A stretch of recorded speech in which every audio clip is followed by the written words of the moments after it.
Assalamu alaikum wa rahmatullahi wa barakatuh. To you all my brothers and sisters and brother Imran and your family, may God bless you and give Jannah and like IREF, make us touch to sky. Alhamdulillah, mashallah. And my question to brother Imran, in your last talk, आपका नाम और पेशा बताइए। my name is Sayyid Yunus. As a professional electrical foreman, I am working in Saudi Arabia. Right now I am on the vacation.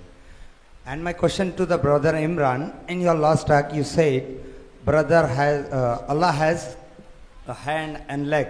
How could you prove from Quran that God has hand and leg, eyes and nose like human, like body parts?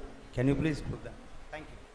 अस्सलामुअलैकुम। भाई ने सवाल किया है कि मैंने अपनी एक तकरीर में बताया कि अल्लाह ताला को हाथ हैं, पाँव हैं, आँख हैं, कान हैं इंसान की तरह। आपने एक हिस्सा सही कहा, उसका दूसरा हिस्सा आपने गलत कहा।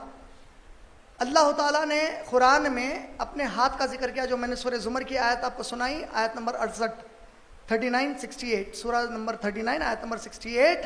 क्या कहा अल्लाह ने? ज़मीन मेरे कब्ज़े में होगी और आसमानों को मैं अपने सीधे हाथ में लपट लूँगा, बियमीन ही, हाथ में लपट लूँगा। नबी सल्लल्लाहु अलैहि वसल्लम की हदीस में क्या है? अल्लाह ने पाँव डाल दिया। अल्लाह ने सूरह कलम में कहा, मैं अपनी पिंडली दिखाऊंगा, सब सजदे में गिर जाएंगे सिवाय उन मुनाफिकों के जो इस ज़मीन पर पाबंदी से नमाज नहीं पढ़ते थे, वो सजदा नहीं कर सकेंगे। तो खुद अल्लाह इसका कुरान में जिक्र कर रहे हो, नबी सल्लल्लाहु अलैहि वसल्लम के बेशुमार अहादीस है, लेकिन इंसान की तरह नहीं है। क्यों?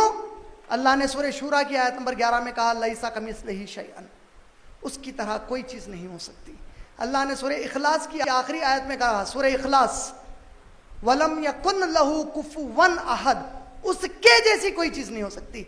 उसके आंख, उसके कान, उसके हाथ कैसे हैं सिर्फ उसको मालूम, और वो जैसे भी हैं उसकी शान के मुताबिक उसको ज़ेबा देने वाले हैं, लेकिन हरगिज़ हम उसका तसव्वुर नहीं कर सकते। उम्मीद आपका जवाब मुकम्मल हो गया।